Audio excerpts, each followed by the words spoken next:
Le boisé des Estacades est aujourd'hui sauvé. Après des années d'incertitude, le boisé des Estacades sera officiellement protégé par la Fondation Trois-Rivières Durable et la compagnie Kruger. La conclusion de ce dossier mènera même à un changement de nom, le Grand Boisé Kruger. Pour la Fondation, c'est une grande victoire. Une victoire pour l'environnement, évidemment, une victoire sur tous les aléas que nous avons eus lors de ce projet. Donc une grande satisfaction d'être arrivé à faire cette acquisition. Ça va être notre parc national, à nous autres, à Trois-Rivières. Donc, c'est ça, c'est un joyau, c'est un trésor.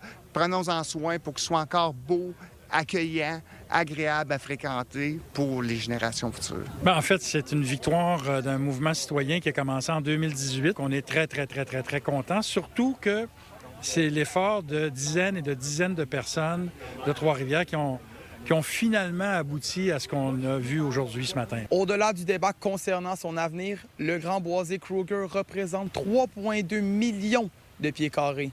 Un lieu particulièrement apprécié par les citoyens pour ses sentiers et son espace plein air à proximité de la ville. Nous, notre implication dans ce projet, c'était uniquement pour assurer la destination actuelle des lieux.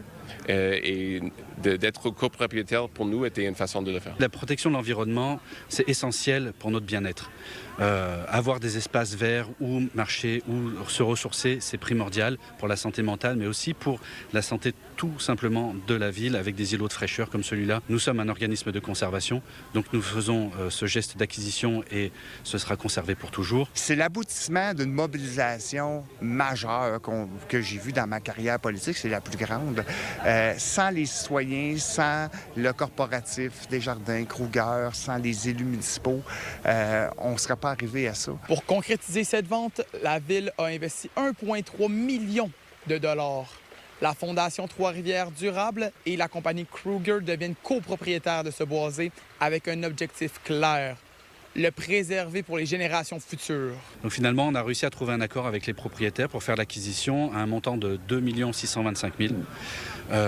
Donc là-dedans, il y a une grande partie de Kruger qui a investi 1 050 000, la ville 1 300 000, Desjardins avec nous, puisque nous sommes le gérant du fonds des boisés d'intérêt sociaux, on met 200 000 et la fondation de sa poche y met un peu pour compléter évidemment. Donc vous voyez, c'est un montage financier assez majeur à Trois-Rivières. Le plus grand bienfait de ça, c'est qu'on va perpétuer la possibilité pour tous les citoyens de profiter de cette nature-là. Avec la nouvelle d'aujourd'hui, il n'y aura donc pas de projet immobilier au Grand Boisé Kruger, situé tout juste aux abords de la rivière Saint-Maurice. À Trois-Rivières, William Gem pour Nouveau Info. Marmen salue la décision d'Ottawa de choisir le fournisseur germano-norvégien Tyson Crop Marine Systems pour la nouvelle flotte de sous-marins canadiens. L'entreprise de Trois-Rivières sera un sous-contractant dans ce contrat de 25 milliards de dollars. Les retombées économiques seront importantes pour la région, notamment grâce à la création d'une centaine d'emplois. Un projet d'ampleur sur plusieurs années. Par contre, c'est juste une phase. Présentement, le contrat est en négociation pour les prochains 6 à 18 mois. Puis on fait partie de ces négociations-là. L'impact, c'est toute la communauté de Trois-Rivières, que ce soit nos fournisseurs, les écoles, l'école de soudage ici, l'école d'usinage Shawinigan, le cégep de Trois-Rivières, le centre de météorologie du Québec. La nouvelle loi sur la gouvernance et la transparence syndicale est de nouveau contestée. Les 9 plus grandes organisations syndicales du Québec, dont la CSN, la CSQ et la FTQ, ont déposé une plainte à l'Organisation internationale du travail de l'ONU. Les centrales estiment que la loi du ministre Jean Boulet restreint leur liberté d'action. Elle est particulièrement controversée en raison du principe de cotisation syndicale facultative pour financer certaines activités.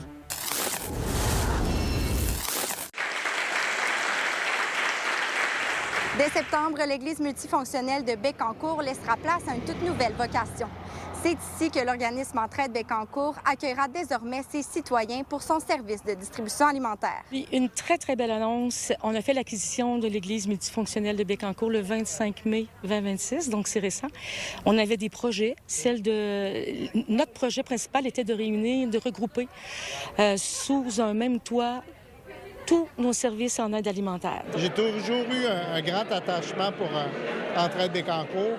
Fait que le fait qu'ils achètent l'église, qui est un lieu quand même symbolique, Les gens ont travaillé très fort. La communauté a été très généreuse. Donc, je suis très content d'avoir été associé à ça avec Samuel Montembeault puis avec Sorangène. Ça vient mettre un petit peu de confort là, dans leurs installations parce qu'ils étaient quand même très à l'étroit où ils étaient. Donc, ça leur permet d'avoir des installations modernes pour recevoir encore plus de gens puis être encore plus près de la population. Et grâce au soutien financier de la Fondation Alcoa, l'organisme espère non seulement améliorer son offre alimentaire, mais aussi faire de ce nouvel espace un espace de vie pour la communauté. Le petit local exigu, là, puis les gens étaient à la queue leu dehors, tandis que là, ils vont pouvoir rentrer à l'intérieur. Puis comme je dis, ça va être un milieu tellement plus, avec plus de dignité, puis avec plus de... On va avoir l'occasion de prendre le temps aussi, tu sais, quand on a froid, puis qu'on attend le panier, mais c'est ça, c'est pas la même chose que quand on prend un petit café, une collation, puis qu'on a le temps d'échanger, parce que des fois, c'est leur seule sortie de la semaine, venir à la distribution.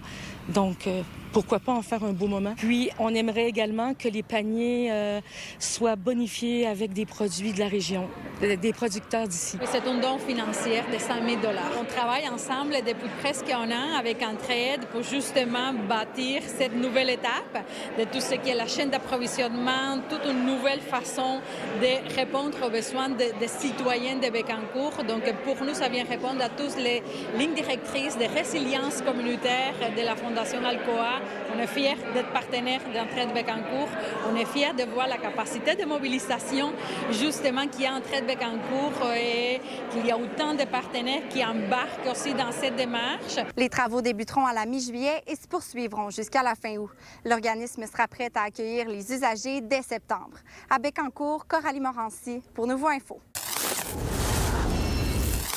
On est à quelques jours de la première du spectacle hommage à Jean Leloup présenté par le Cirque du Soleil à l'amphithéâtre Cogeco de Trois-Rivières. Et aujourd'hui, on a un accès privilégié aux coulisses de la production. Donc, les décors, les accessoires, les costumes. C'est plus de 80 créateurs et artisans du Cirque du Soleil qui sont débarqués à la fin du mois de juin à Trois-Rivières pour nous préparer ce grand spectacle. On est vraiment dans les derniers jours, dans les derniers préparatifs avant la première du 15 juillet.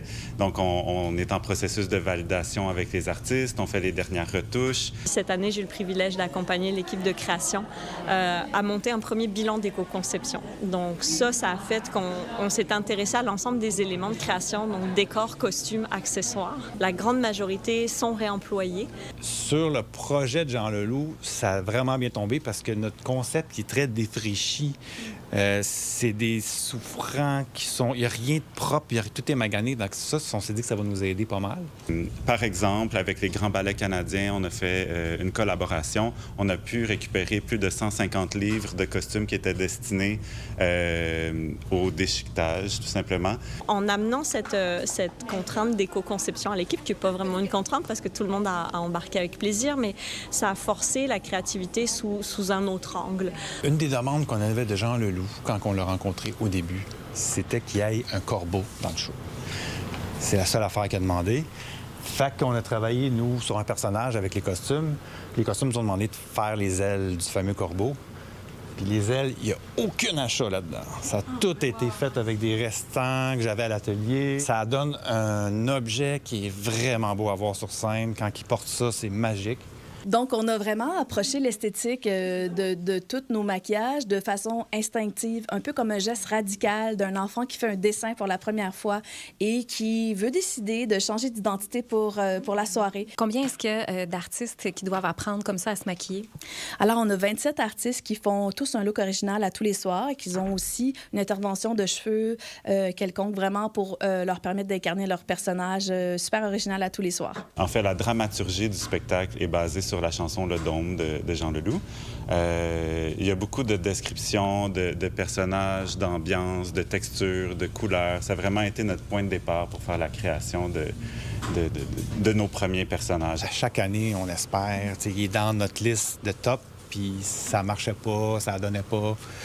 Il était pas prêt, mais là, cette année, c'est notre année. Puis c'est drôle, on savait que ça vendrait de même parce qu'en plus, Jean Leloup, c'est un artiste que tout le monde connaît, qui joue encore beaucoup dans les radios. Le spectacle Paradis perdu qui rend hommage à l'œuvre de Jean Leloup sera présenté du 15 juillet au 15 août et l'engouement est réel. Il y a plus de 65 000 billets qui ont déjà trouvé preneur. À Trois-Rivières, Marie-Ève Campeau pour Nouveau Info.